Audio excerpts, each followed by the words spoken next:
A kidnapping in Lumberton leaves a family distraught and a neighborhood on edge. And elections nationwide usher in some historic firsts. I'm Abigail Brown. And I'm Alexis Clinton. You're watching Carolina News Today. Carolina News Today is brought to you in part by the Wing Company of Pembroke, serving award-winning wings fresh, not frozen. Live entertainment weekly, 703 West 3rd Street in Pembroke. 10% discount for students and teachers every day. TheOriginalWingCo.com.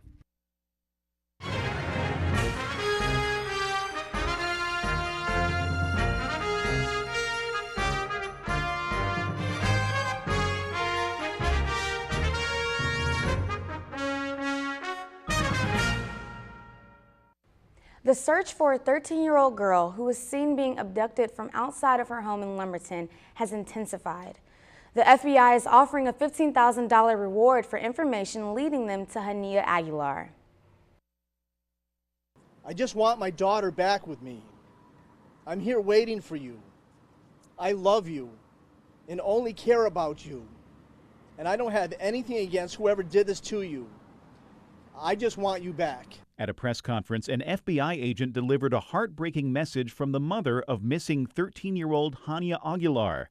Investigators say she was taken by someone dressed all in black, wearing a yellow bandana over the face. That's according to a panicked 911 caller who claims to have witnessed the abduction. The FBI says Hania was kidnapped just before 7 a.m. Monday while she was waiting to be taken to school. We don't have any reason to indicate that she was targeted. We're exploring all options. We're not ruling anything out at this point. Investigators are now setting their focus on a green 2002 Ford Expedition with the South Carolina tag of NWS 984. It's described as having paint peeling on the hood and a Clemson sticker on the rear window. The biggest clue that we have right now is this vehicle that she was pushed into and taken away from her home. Hania is a Hispanic female, 5 feet tall, weighing around 126 pounds. Investigators are pleading with the public, if you see anything or think you might know anything, to call in a tip. The biggest thing that we need right now is help to find this girl. We need to bring her home. Investigators say if you see the stolen green Ford Expedition, please call 911 immediately. The tip line to report additional information is 910-272-5871. In a local race of interest, election numbers show Republican Mark Harris narrowly ahead of Democrat Dan McCready in the 9th Congressional District. The unofficial results have Harris with a lead of about 1,800 votes. Absentee ballots will continue to trickle in this week. If the current margin between the two remains this slim, McCready can seek a recount. Democrats ousted enough Republican incumbents in the North Carolina House in Tuesday's elections to break the Republican supermajority power over Governor Roy Cooper's vetoes. With supermajorities in both the chambers of the General Assembly, the GOP has been able to block the Democrat Cooper since he took office in 2017. But with Tuesday's results, those 3/5 majorities were ended in the House and they appear to be in jeopardy in the state Senate. Although some of the final contests across the country are waiting to be called, the 2018 midterm elections have come to a close. A blue wave washed over part of Congress, with Democrats taking back the House of Representatives. Republicans still hold the majority in the Senate, but overall, there are some historic first-timers in both chambers and in governors' mansions nationwide. Here's Nancy Chen for CNN News Source. While President Trump is declaring victory this morning, the reality is a bit more complicated. His party managed to pick up a few seats in the Senate, but the Democrats took control of the House. Today is more than about Democrats and Republicans. It's about restoring the Constitution's checks and balances to the Trump administration. 2018 was also a year of historic firsts. Congress will have its first 2 female Muslim members after victories in Minnesota and Michigan, and Colorado has elected the country's first openly gay male governor. Voters in Kansas and New Mexico are sending the first Native American women to Congress. I never imagined a world where I would be represented by someone who looks like me. Joining them will be the first female senator representing Tennessee and the first female governor of South Dakota. But one first is still uncertain Wednesday morning. As votes continue to be collected and counted, the race for governor in Georgia is still too close to call. Democrat Stacey Abrams, who could be the nation's first black female governor, is trailing Republican Brian Kemp. It's a battle that has been rife with controversy as well as high-profile support from presidents and celebrities. across our state, folks are opening up the dreams of voters in absentee ballots, and we believe our chance for a stronger Georgia is just within reach. The timing might have surprised some, but U.S. Attorney General Jeff Sessions announced his resignation Wednesday, less than 24 hours after the nation's polls closed. He said President Trump asked him to step down, effectively firing him. Sessions was repeatedly under fire from President Trump for recusing himself during the Russia investigation. His chief of staff, Matthew Whitaker, will serve as his replacement. Whitaker is also expected to take charge of the investigation. Trump tweeted a permanent replacement for Sessions will be nominated at a later date. The Women's Leadership Conference was an intimate affair Friday in the University Center. Students attended 4 workshops, a networking dinner, and the keynote speech by Rhapsody, a Grammy-nominated rapper originally from Snow Hill, North Carolina. The event was organized by the Office for Campus Engagement and Leadership. Rhapsody said what young women need to think about for personal and professional development. To one, figure out who am I? And once you figure out who you are, what is my purpose? And how can I use my purpose, again, to do something great in the world? And that's where I think the most, times that we're able to make the best change, that we're able to create things that are going to inspire somebody to do even more. The university recognized scholarship donors and the students who have benefited from that philanthropy at a dinner in the Jones Center. Students got to meet their donors in many cases and network with others. They heard remarks from Chancellor Cummings and from successful alumni who talked about what a difference scholarships made in their college careers. The annual event is meant to show appreciation to donors as well as inspire future giving. The annual Campus Movie Fest was back at UNCP and the winners have been named. Campus Movie Fest is a traveling program activity booked at colleges nationwide. Students are loaned camcorders and a laptop to make a short film in 1 week. C&T's Jeremiah McMillan attended the red carpet premiere. Campus Movie Fest has made its yearly appearance on UNCP campus. Many students have taken this experience and turned it into a career choice. It was a really good experience. I learned a lot. It was difficult, but it did encourage me to do acting in the future. Campus Movie Fest has given many students across North Carolina the opportunity to be creative while creating their short film. UNC Pembroke's Faith Littlejohn film, A Letter to You, made top 4 out of 55 submissions. Take a quick look at the message being shown in the short film. I remember you put your hand on my leg. I felt very uncomfortable. You said you wanted to show me your room, and I said sure. And then, that's when everything suddenly changed. You pushed up against me.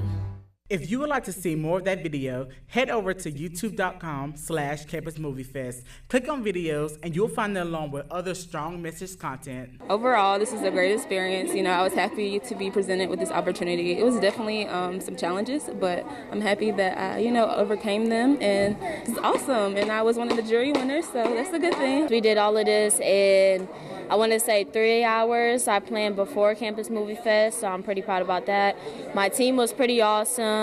Everybody made up their schedule to meet together. I felt a lot of passion from y'all, a lot of emotion. Students say this Campus Movie Fest was definitely one to remember. I'm Jeremiah McMillan from Carolina News Today. One person was shot and killed at a Walmart in Huntersville, and the shooter is in custody. That's according to Huntersville police. WSOC Liz Foster has the story. We just heard a bunch of gunshots. Walmart employee Christian Diaz watched panic ensue and says he rushed to get people out of the store's back door when gunshots rang out just after 6 p.m. What was going through your head as an employee? Get out. That's what Denise Burton's main focus was too. She and her daughter were in the bank at the front of the store. I don't want to be a sitting duck, so I just, as soon as I saw the coast was clear, I just wanted to just get my daughter out of there. Police told us a man was shot and killed near the produce section, and the shooter is in custody. At this point, we're still trying to piece together exactly what his involvement was and what role he played. Police blocked every entrance, checking IDs of terrified shoppers wanting to go home and getting people's information in case they were a witness. We watched SWAT officers escort families outside. As the investigation into why the shooting happened begins, shoppers are thankful to be home tonight. With everything going on, you just don't want to be sitting there. The Division of Motor Vehicles License and Theft Bureau wants car buyers to protect themselves from purchasing flooded vehicles with simple steps. Plus, the Monroe Expressway will be opening soon to the public. It's NCDOT Now.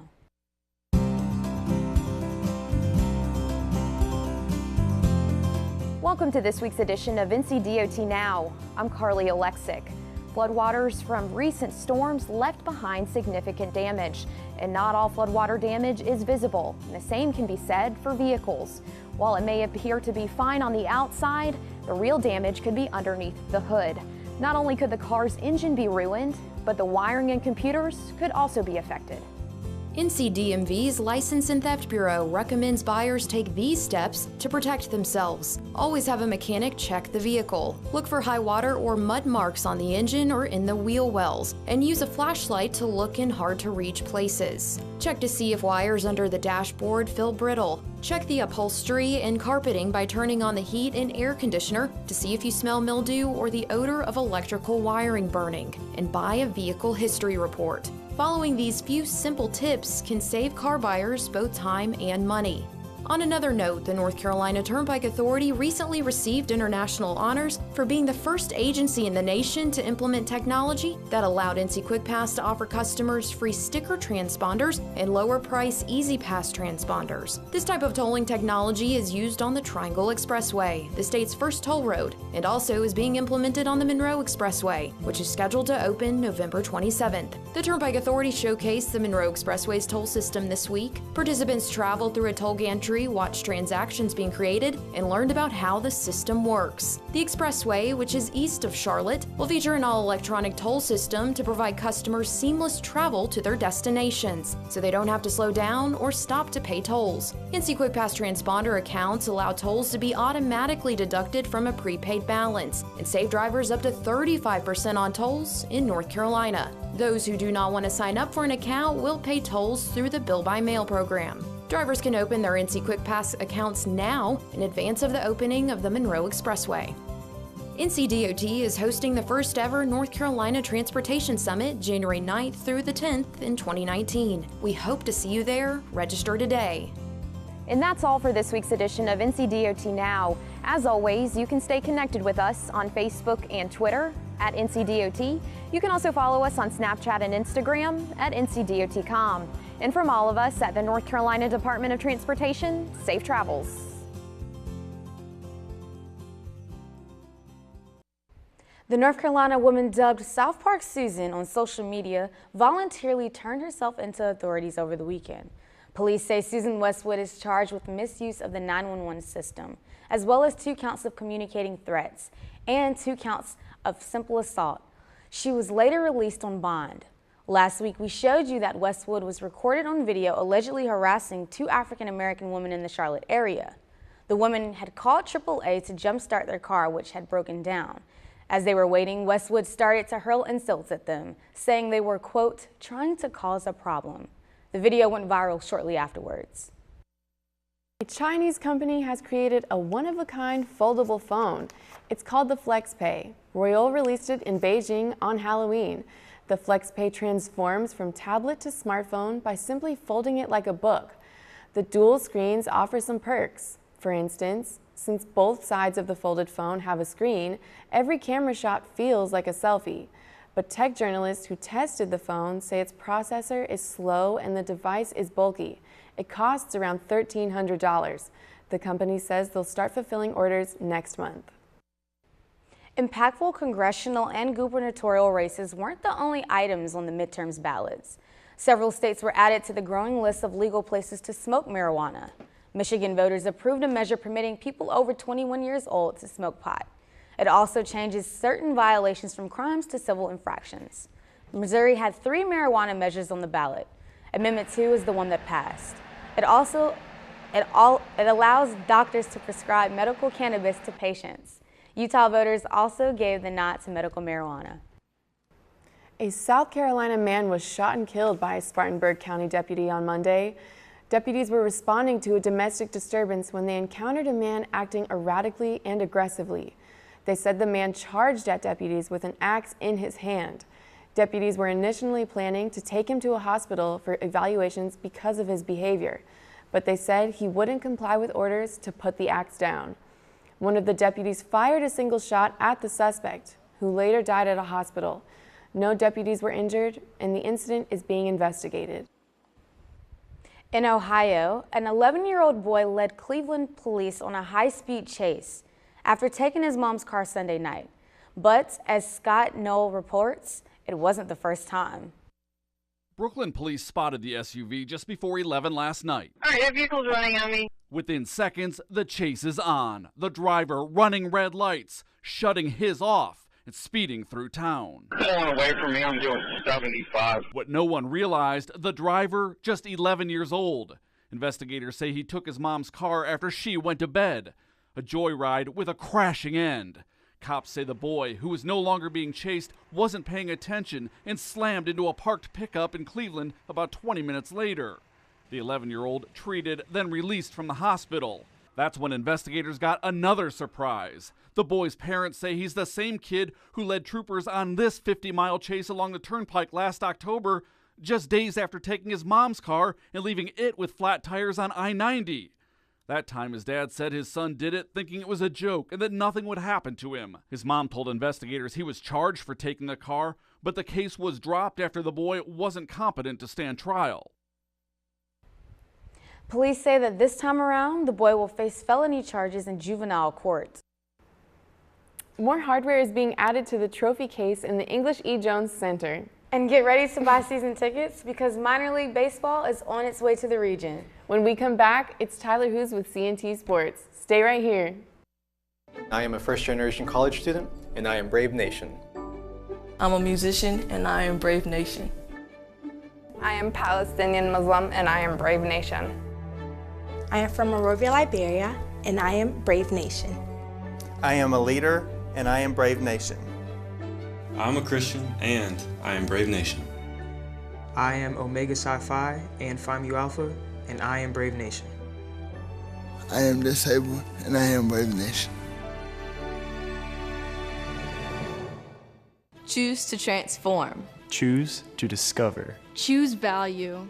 Choose to make a difference. Choose to succeed. Choose to be a brave.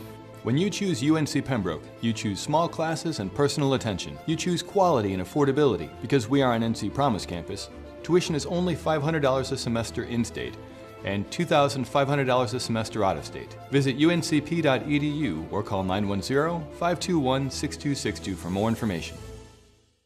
I did some research and I saw the demographics, the certifications, and the faculty and stuff like that, and I knew I wanted to at least visit. So I came down here for a visit, and my program advisor showed me around the place, the program, the buildings, and stuff like that, and I fell in love. I knew that this is where I wanted to go to school.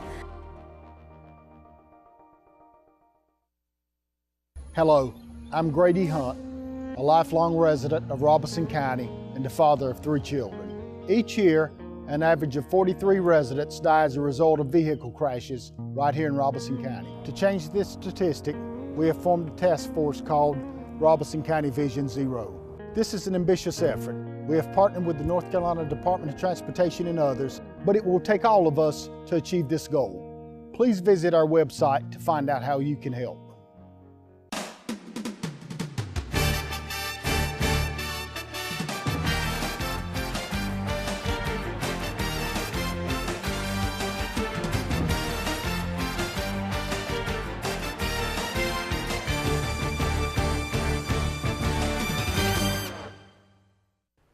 Welcome back. I'm Tyler Hughes, and like always, I have all things sports. And we're going to start with the Braves. Men's cross country returned home Saturday with more hardware than they left with. They captured their second Peach Belt Conference title after they had 3 runners finish in the top 6, including a 1-2 finish by Joshua Kepkesser and Silas Kipkolich. Kepkesser became the second freshman to win the AK event in as many years. Logan Ward finished 6th in the event, while Ian Ornsby and Jared Araby both ran personal bests. In an interview after they arrived back to campus, Coach Ornsby talked about what it took to win it all. Honestly, we didn't back down. When I say that, we were doing 85 miles a week, no taper, no nothing. So these guys ran full on for the past month, and we'll start tapering down a little bit for obviously for regionals and hopefully nationals. But Like I said, this is probably the best group I've coached, hands down, from a preparation standpoint. The Black and Gold will continue with their postseason running as they head to Gainesville, Florida on November 17th for the NCAA Southeast Region Championships. To keep adding to the accomplishments across country, Silas Kipkowicz has been named the PBC Runner of the Year for the second straight season. The native Kenyan is the first men's cross-country runner to receive the award in back-to-back years since Peach Belt coaches started voting on it. Kipkowicz crossed the line first in 2 out of the 3 meets he ran in for the Braves.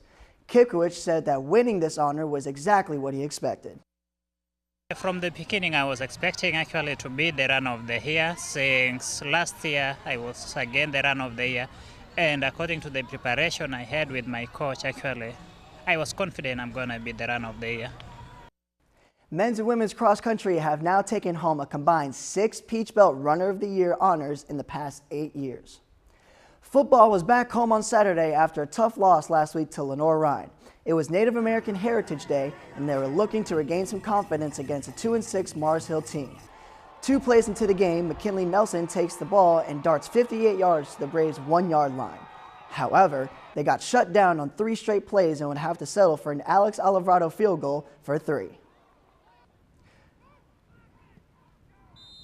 Towards the end of the first quarter, the Braves are punting the ball, but it gets blocked by the Lions and recovered in the end zone for a score. A few drives later, the Braves have the ball and quarterback Josh Jones finds Shaman Hicks wide open with nobody behind him as he takes the pass 79 yards to the house. The score is now 14-all.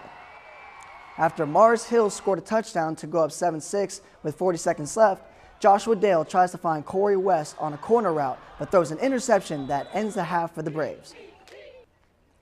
In the third quarter, a pass from Austin Brown to Tyler Ferguson sets up another Lions touchdown, now up 2 scores. The Braves would answer in the fourth with a 53-yard pass and catch to Quad Williams. Run, Quad, run. Mars Hill would put up stamp to the Braves with a 1-yard quarterback sneak. Final score, 34-21 Lions. Men's basketball went to Columbus last week to play Ohio State, and the game went exactly as some would expect. The Braves lost 63-81 in their only exhibition this season, but came away with some positives in the game. Do-it-all man James Murray Boyles finished with 15 points, while the team as a whole forced 12 turnovers but only turned it over 6 times. This week, Coach Miller talked about the lessons that they could bring into the season going forward. The rebounding margin was something that we can take away, is something we really need to work on. Execution against a good defensive team that's going to pressure you and get in the passing lane. So we struggled the first half. Second half, I thought we competed a little bit better. So I think the guys can take a little confidence away from that. Women's soccer season is over. The Braves took on Columbus State last week in the semifinal round of the Peach Belt Conference Tournament and lost 2-0. Sunday was the NCAA tournament selection, where the Braves had the opportunity to receive one of 4 at-large bids in the region, but no luck. The Black and Gold finished the season with a 10-5-1 record overall and were undefeated at home. The World Series is over, but baseball's still in the news. In Fayetteville, where construction of a new ballpark should be completed in March, the Houston Astros announced the name of their new farm team, the Fayetteville Woodpeckers. The Astros have agreed to a 30-year lease and say they honored to linked to a community like Fort Bragg, where the ecosystem is home to the endangered red-cockaded woodpecker. The organization revealed their new uniforms over the weekend. The colors are inspired by the bird and the U.S. Army Special Operations Command. The team is part of the Carolina League Southern Division, and their inaugural home opener is scheduled for April 18th in the new downtown stadium, which will seat a little over 5,000 people. A prank gone wrong left the Air Force Academy's Falcon mascot injured over the weekend. The mascot is a 22-year-old Falcon named Aurora. The bird was injured during the football team's trip to New York to face the U.S. Military Academy. The New York Times reports 2 West Point cadets took Aurora, along with a peregrine falcon named Oblio, when they allegedly broke into the colonel's house. While in cadets' possession, both of Aurora's wings were injured. The cadets gave both of the falcons back on Saturday. The Air Force Academy's falconry team was worried that Aurora would have to be put down, but they say her injuries are not life-threatening. She is expected to make a full recovery and fly again. For all the winning, heartbreaks, and new beginnings, I'm Ty the Sports Guy. Next week, look forward to hearing about Braves basketball and how they did in their upcoming tournament. Lex, Abigail, back to you. Thanks, Ty, and we'll tell you about Native American Heritage Month on campus. I'm Abigail Brown. And I'm Alexis Clinton. We'll see you next week.